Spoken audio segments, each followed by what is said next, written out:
Bom, pessoal, como eu disse para vocês, a cognição social é um dos elementos que nós vamos trabalhar nessa unidade 3. Então, nós vamos começar a pensar sobre o que é cognição social, né? O que caracteriza esse processo cognitivo, como que ele pode ser definido, para que depois a gente possa pensar também como que ele pode ser desenvolvido. Como que podemos elaborar intervenções com o objetivo de melhor desenvolver a cognição social das pessoas? Bom, então, a cognição social, diferente das outras funções cognitivas que nós já vimos na unidade anterior, ela se caracteriza como uma função cognitiva direcionada ao outro, referente à nossa socialização, à nossa interação com as outras pessoas, enfim, ao nosso convívio em sociedade, né? Considerando que somos seres relacionais, nós utilizamos o tempo inteiro a nossa cognição social, porque a gente precisa dela para viver em sociedade. Então ela está muito relacionada às relações que a gente estabelece com o mundo, né? A forma como a gente se coloca no mundo, a forma como a gente se relaciona com as pessoas. Então se trata de uma função cognitiva muito importante para a convivência, e quando ela está prejudicada de alguma maneira ou deficitária por algum motivo, muito provavelmente o sujeito vai ter ali diferentes problemas e dificuldades para se relacionar, para estabelecer relações saudáveis, relações produtivas, tanto a nível pessoal, assim, no sentido mais íntimo, né, de relações amorosas, quanto a nível social, no sentido das relações gerais, de amizade, relações com familiares e etc. Então, dito isso, considerando essa conceituação inicial de cognição social que eu falei para vocês agora, nós precisamos compreender alguns componentes fundamentais da cognição social. Então, eu vou colocar aqui para vocês 5 componentes, sendo eles: primeiro, percepção social; segundo, teoria da mente; terceiro, empatia; quarto, julgamento social; e último e quinto, regulação emocional. Vamos ver então rapidamente quais são cada um desses componentes, né? O que significa falar em componentes da cognição social. Então, o primeiro tópico, percepção social, tem a ver com aquilo que a gente percebe primeiro, né? E interpreta no outro. Ou seja, trata-se de algo que diz respeito à interpretação de diferentes estímulos, de informações visuais, auditivas, né? Então, na medida em que a gente escuta o outro emitindo algum som, falando alguma frase, por exemplo, a gente interpreta aquilo, né? E na medida, ao mesmo tempo em que a gente percebe o outro fazendo algum gesto, por exemplo, nós também interpretamos aquela informação visual ou aquele estímulo visual de alguma maneira. Então, esse componente da cognição social está totalmente atrelado ao exercício, né, que a gente tem diariamente de buscar e atribuir significados às expressões das outras pessoas, né, considerando aí expressões faciais, gestos, tom de voz, maneira de falar, aquilo que é falado, né, o conteúdo que é dito.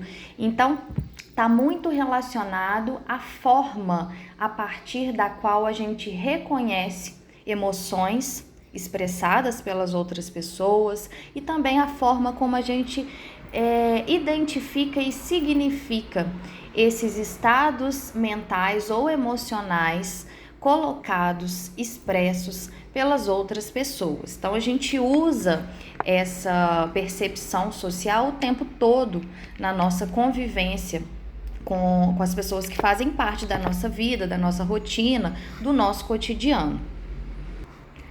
O segundo componente da cognição social, nomeado como teoria da mente, diz respeito à nossa capacidade individual de inferir os pensamentos, os desejos, as vontades, as intenções e as crenças das outras pessoas. Ou seja, trata-se da nossa capacidade de entender que as pessoas vão ter certamente ideias, crenças, intenções, desejos, pensamentos totalmente diferentes dos nossos, né? Então, a teoria da mente diz respeito a essa capacidade que é muito fundamental ao ser humano, né? Porque aquela pessoa que não consegue ou que tem dificuldade de compreender que o outro vai pensar de forma diferente, é uma pessoa que vai se frustrar bastante. Vocês não concordam? Uma pessoa que vai sofrer com isso, porque a gente lida o tempo inteiro com pessoas discordando de nós, com pessoas tendo opiniões divergentes. Isso nós podemos pensar aí nos assuntos mais polêmicos, né, que a gente tem aí convivendo em sociedade. Por exemplo, política, religião, espiritualidade, futebol, aquelas famosas questões que algumas pessoas falam que não se discute, né? Como assim não se discute se a gente sabe que cada um vai ter um pensamento, uma opinião diferente, né?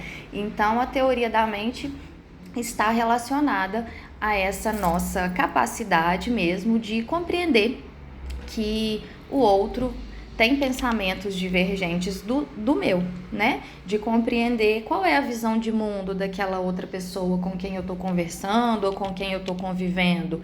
No que as perspectivas de vida dessa pessoa se diferem das minhas, né?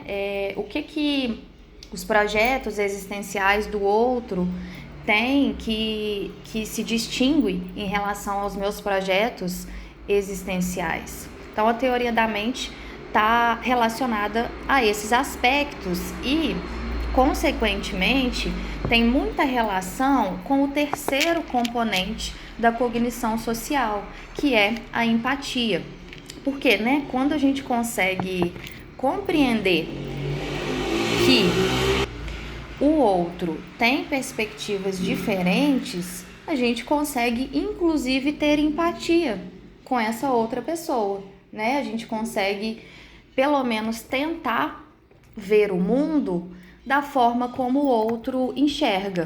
Então, a empatia ela está muito relacionada à capacidade de se colocar no lugar do outro, de buscar compreender as emoções, as visões, as sensações e os sentimentos do outro. Ou seja, eu consigo ser empático quando eu busco enxergar o mundo a partir de um outro prisma, que se distancia do meu e que se aproxima do outro. Então, a empatia, como vocês já sabem, ela está totalmente relacionada ao nosso trabalho enquanto psicólogos e psicólogas, né? Se a gente não souber ser empático, a gente não vai conseguir oferecer, por exemplo, um atendimento efetivo, um atendimento ético para as pessoas que nos procuram, porque se a gente pensar no contexto clássico aí da psicologia, que é o contexto clínico, a gente precisa da empatia o tempo todo, né? Porque eu não vou ali colocar a minha visão enquanto pessoa no consultório. Eu tô ali muito mais interessada em assumir uma postura empática para que eu consiga entender como que o meu paciente enxerga o mundo. O que é importante para ele, o que tem valor na vida dele, como que ele significa as suas relações, a sua própria história de vida. Quando eu consigo perceber isso, eu consigo ser empática e, consequentemente, consigo ajudar aquela pessoa a lidar melhor com as suas questões, a partir do seu próprio ponto de vista, né, a entender melhor o que ela deseja fazer diante das situações que se colocam para ela ao longo da vida, certo?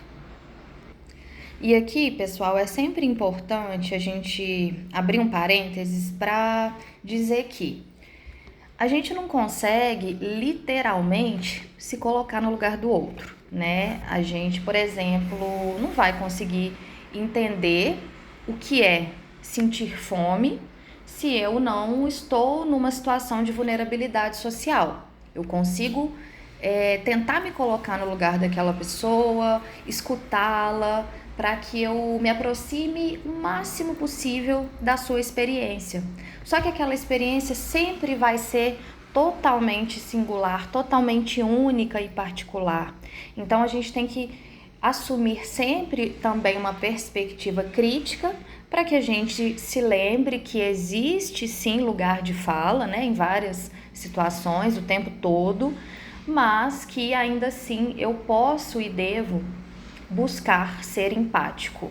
Se eu sou, por exemplo, um homem branco, eu nunca vou conseguir entender exatamente ou literalmente o que é ser uma mulher negra numa sociedade como a nossa, né?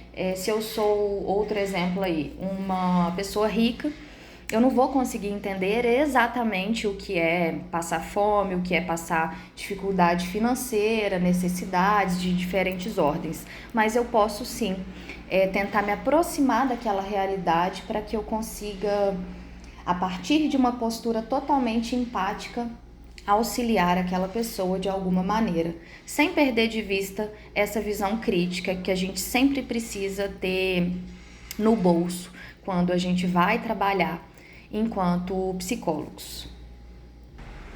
O quarto componente da cognição social, denominado julgamento social, está relacionado à nossa capacidade de interpretar e de avaliar o comportamento de outras pessoas. Então, o julgamento social ele está muito relacionado à avaliação moral e ética que a gente faz das pessoas, das situações, e aí a gente pode pensar também, inclusive, nos pré-julgamentos, nos preconceitos, né? Quando a gente faz um julgamento social, a gente pode tanto fazer um julgamento positivo de alguma situação, quanto um julgamento negativo, né? Quando a gente avalia e analisa determinada pessoa, determinada situação, a partir de um conceito que é pré-concebido mesmo, né? E que não necessariamente diz respeito à realidade daquilo que a gente está avaliando ou julgando.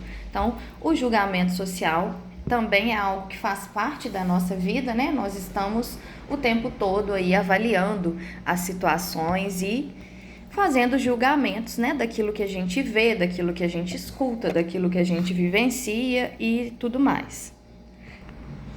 O quinto e último componente citado aqui da cognição social é a regulação emocional, que diz respeito à nossa habilidade de controlar as nossas emoções quando a gente responde às emoções dos outros, né? Então, a regulação emocional está totalmente ligada às estratégias que a gente utiliza para enfrentar as situações sociais, principalmente aquelas situações que geram em nós algum tipo de desconforto.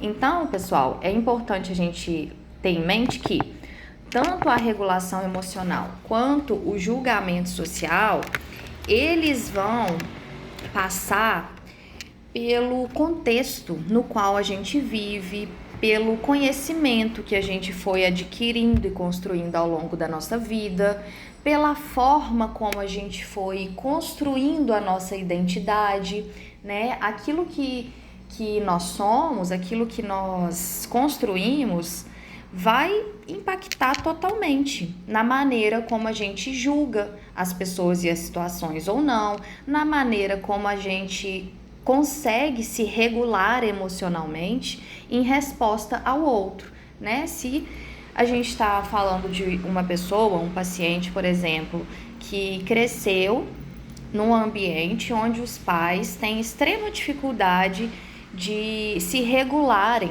emocionalmente, né? De se controlarem em situações de estresse. Essa criança tem uma chance muito grande de se construir enquanto sujeito, entendendo que não é preciso ter regulação emocional, não é importante eu me conter em situações de estresse. Eu posso me descontrolar, eu posso responder as emoções das outras pessoas de uma maneira negativa, né? E, paralelamente, se a gente pensa numa criança que cresce num ambiente onde os pais colocam para essa criança o tempo todo a importância de responder de maneira adequada às situações, as chances dessa criança crescer com uma maior regulação emocional são muito maiores, né? Então, regulação emocional, julgamento social são elementos que estão totalmente ligados ao ambiente, ao contexto onde a pessoa está inserida. Além disso, na terapia, a gente também trabalha muito, né, com regulação emocional. Mesmo se a gente tiver um paciente que tem extrema dificuldade de se regular emocionalmente, a gente pode, com certeza, e consegue trabalhar com ele uma melhoria desse aspecto, né, um desenvolvimento de maior habilidade de gerenciar, de controlar as próprias emoções. Afinal de contas, a gente sempre acredita nas mudanças das pessoas, né? Enquanto psicólogos, profissionais da psicologia, a gente parte desse pressuposto primeiro, porque se a gente não acreditar na mudança das pessoas, a gente não faz o nosso trabalho, né? Então, mesmo em situações onde existe uma dificuldade em operar esses componentes da cognição social, a gente pode sempre trabalhar para uma melhoria, para um desenvolvimento desses componentes. Tanto que uma das partes aqui do nosso estudo dirigido, nós vamos ver justamente possibilidades de desenvolver a cognição social, mesmo que o indivíduo apresente inicialmente muitas dificuldades. Então, pessoal, agora que a gente passou pelos 5 componentes da cognição social, eu acredito que tenha ficado mais claro para vocês o quanto eles estão totalmente imbricados, eles estão completamente relacionados entre si, né? Porque a forma como um indivíduo estabelece a sua percepção social vai ter consequências diretas, por exemplo, na forma como ele faz um julgamento social, na forma como ele dá conta ou não de ter uma regulação emocional, na maneira como ele consegue ou não estabelecer a empatia em relação aos outros. Então, esses componentes da cognição social são muito relevantes para nós, uma vez que na psicologia a gente trabalha com o significado que as pessoas atribuem para as coisas, para os outros e para as suas experiências, para a sua própria vida, né? A gente escuta o tempo todo o relato das pessoas, o posicionamento, o discurso. Então, por isso que a gente fala, por exemplo, que não existe uma realidade absoluta, não existe uma verdade absoluta, né?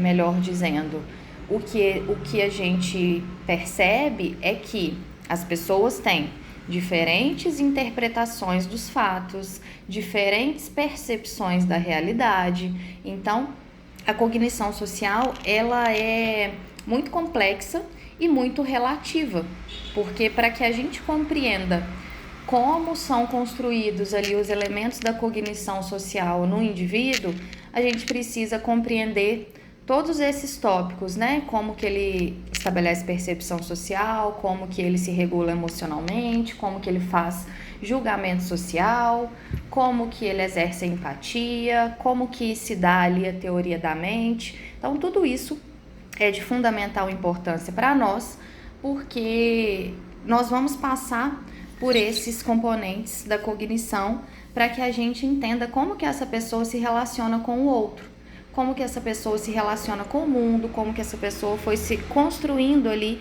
enquanto um indivíduo que é totalmente subjetivo. Então, a subjetividade, que é o nosso objeto de estudo na psicologia, ela está muito presente quando a gente pensa nessa concepção de cognição social, né?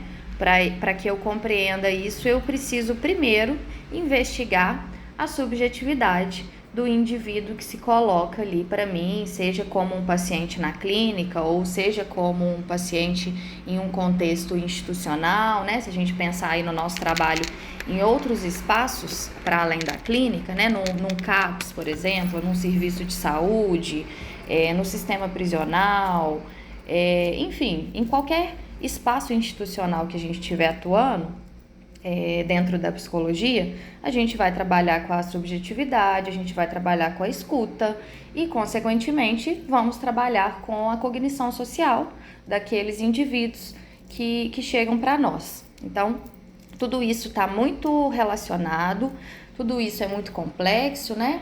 E a gente vai compreendendo na medida em que a gente escuta o outro.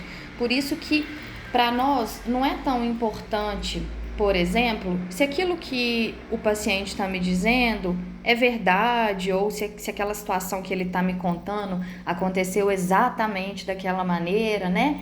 Eu estou mais interessada em saber por que aquele sujeito conta daquela maneira. Por que ele significa aquela situação daquela forma? Vamos pensar num exemplo de uma pessoa que tem uma percepção social muito relacionada à agressividade, e aí ela interpreta, por exemplo, uma fala do outro de forma agressiva. Às vezes a pessoa usou um tom de voz assim mais seco, mais rude, e aí aquela pessoa já interpreta que o outro está brigando, que o outro está ali tentando atacá-la de alguma maneira, e essa pessoa já assume uma postura muito rígida, muito responsiva, assim, já reage de uma forma agressiva. Essa pessoa, muito provavelmente, interpreta o outro de forma ameaçadora, né? Por exemplo, acredita que o outro é uma ameaça para ela e que ela precisa responder ali de maneira agressiva para que o outro deixe de ameaçá-la, né? Então, às vezes é uma pessoa que vai fazer um julgamento social um pouco, como eu posso dizer, um pouco diferente daquilo que está na realidade, né? Não necessariamente quer dizer que a pessoa foi grosseira com ela, que a pessoa foi rude, mas essa é a forma como ela interpretou. E isso é importante para mim como psicóloga, né? Por quê que essa pessoa interpreta as falas, na maioria das vezes, dessa maneira? Por que ela não consegue discernir o que o outro está dizendo da forma como o outro está dizendo, né? Por que ela sempre pensa primeiro que está vindo uma agressão, que está vindo uma situação de ameaça? Isso está muito relacionado com a visão de mundo dessa pessoa, com as crenças que essa pessoa tem sobre si e sobre os outros, né? E aí também está totalmente relacionado com a história de vida dela, com as primeiras relações que ela estabeleceu na infância, com os impactos dessas primeiras relações na vida da pessoa hoje, no presente, com a perspectiva que ela tem de futuro. Ou seja, pensar em cognição social é pensar em subjetividade, é pensar em passado, presente, futuro, pensar em projeto de vida, é pensar em relacionamentos, enfim. Daria pra gente nomear aqui vários exemplos que nos possibilitam falar da cognição social, e a gente vai trabalhando esses exemplos ao longo dessa unidade 3 também, tá?